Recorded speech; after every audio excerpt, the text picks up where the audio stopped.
di tengah-tengah kita lebih utama dari segala sesuatu. Bukan aku, tetapi Kristus. Namun aku hidup, tetapi bukan lagi aku sendiri yang hidup, melainkan Kristus yang hidup di dalam aku. Dan hidupku yang kuhidupi sekarang di dalam daging adalah hidup oleh iman dalam Anak Allah yang telah mengasihi aku dan menyerahkan dirinya untuk aku. Galatia 2 ayat 20. Sahabat Iktus yang dikasihi Tuhan, tetapi siapakah seorang Kristen? Saya menjawab, setiap orang yang percaya dalam satu hati bahwa Yesus dari Nazaret adalah Mesias Anak Allah, bertobat atas dosa seseorang dan menaatinya dalam segala hal sesuai dengan ukuran pengetahuan seseorang tentang kehendaknya. Slogan Not I but Christ digaungkan oleh Alexander Campbell tahun 1857 ketika orang Kristen hanya hidup memenuhi legalitas keagamaan. Apa yang ditulis oleh Paulus di Galatia 2 ayat 19-20 tidak boleh dipahami lepas dari konteksnya. Ini merupakan respon terhadap situasi konkret di tengah-tengah jemaat. Ada gaya hidup tertentu yang tidak sejalan dengan Injil. Kemunafikan adalah salah satunya. Pasal 2 ayat 11-14. Seseorang yang munafik bertindak tidak selaras dengan apa yang dia yakini sebagai kebenaran. Gaya hidup bukan aku, tetapi Kristus seharusnya dimiliki seorang yang telah percaya dan menerima Yesus dalam hatinya. 1. Bukan aku, ayat 19. Ketika seorang menjadi Kristen sejati, dimulai dari kelahiran barunya, maka ia memiliki gaya hidup bukan aku. Yang berarti, pertama, aku telah mati oleh hukum Taurat dan untuk hukum Taurat. Artinya ia mati terhadap semua pengharapan dan keselamatan dengan melakukan cara itu. Ia tidak dapat dibenarkan dengan melakukan hukum Taurat dan tidak mau lagi berada di bawah perhambaannya.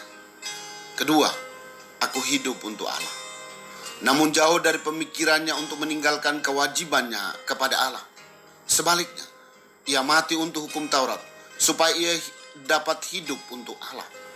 Ajaran Injil yang ia pegang bukannya memperlemah kewajiban tugas untuk ia kerjakan, melainkan malah lebih menguatkan dan meneguhkan tugas itu.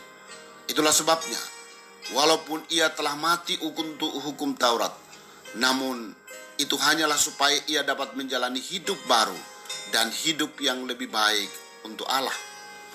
Ketiga, aku telah disalibkan dengan Kristus.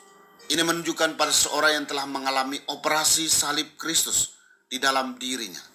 Dia telah disalibkan, namun ia hidup. Yang disalibkan dengan Kristus adalah manusia lama dengan segala keinginannya. Bandingkan Roma pasal 6 ayat 6. Namun manusia baru itu hidup. Ia mati terhadap dunia ini dan mati terhadap hukum Taurat, namun hidup untuk Allah.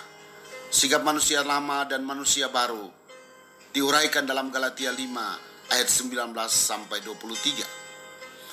2. Tetapi Kristus, ayat 20. Setelah seseorang menerima Kristus, maka ia memiliki gaya hidup Kristus. Pertama, Kristus yang hidup di dalam aku. Keadaan seperti ini berasal dari persekutuan rohani dengan Kristus.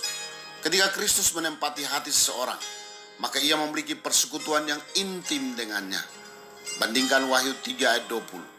Selanjutnya, kebersamaannya dengan Kristus membawa ia hidup semakin menyerupai Kristus. Kedua, hidup oleh iman dalam Anak Allah. Walaupun ia hidup di dalam daging, namun ia tidak hidup menurut daging. Perhatikanlah, orang-orang yang memiliki iman yang sejati akan hidup oleh iman itu. Istilah Yunani pistis sebagai kata benda dan pisteo sebagai kata kerja menyampaikan dua aspek, yaitu pertama, kita menaruh kepercayaan kita dalam kepercayaan bahwa Yesus Kristus adalah Tuhan dan Juru Selamat. Dan kedua, kita mempercayai seluruh kebenaran Allah yang terdapat di dalam Alkitab. Ketiga, hidup oleh kasih karunia. Ia hidup dalam menjalankan kasih karunia. Keselamatan yang telah diterimanya oleh iman merupakan pemberian Allah secara cuma-cuma. Karena itu, setelah menerima kasih karunia yang besar melalui pengorbanan Kristus, maka ia hidup dalam ucapan syukur yang besar kepada Allah dari waktu ke waktu.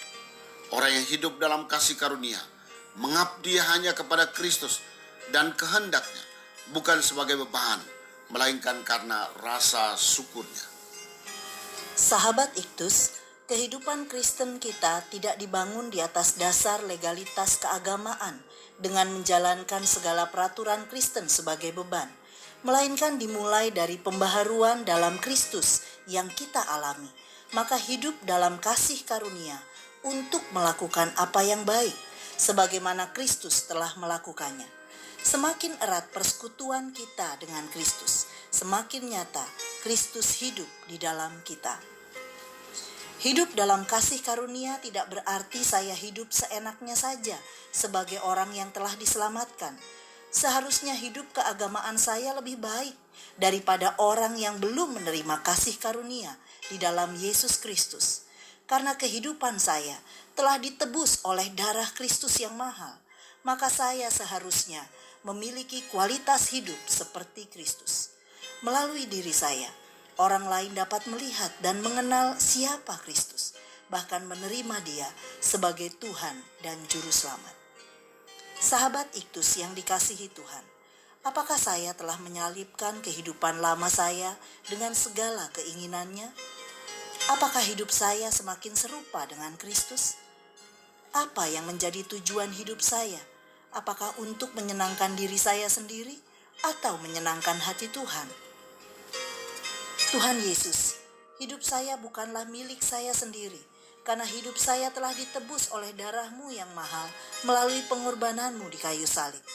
Hidup saya sepenuhnya hanya untuk menyenangkan hati-Mu dengan cara hidup menurut kehendak-Mu. Saya tidak mau mempermainkan kehidupan dalam kasih karunia, melainkan saya mau menjadi Kristen sejati yang mencerminkan kehidupan-Mu, sehingga orang lain dapat melihat Engkau hidup di dalam diri saya. Amin. Berkata tidak untuk keinginanku sendiri, berkata ya terhadap kehendak Kristus. Kristuslah yang harus ku beritakan hingga datangmu Kristus.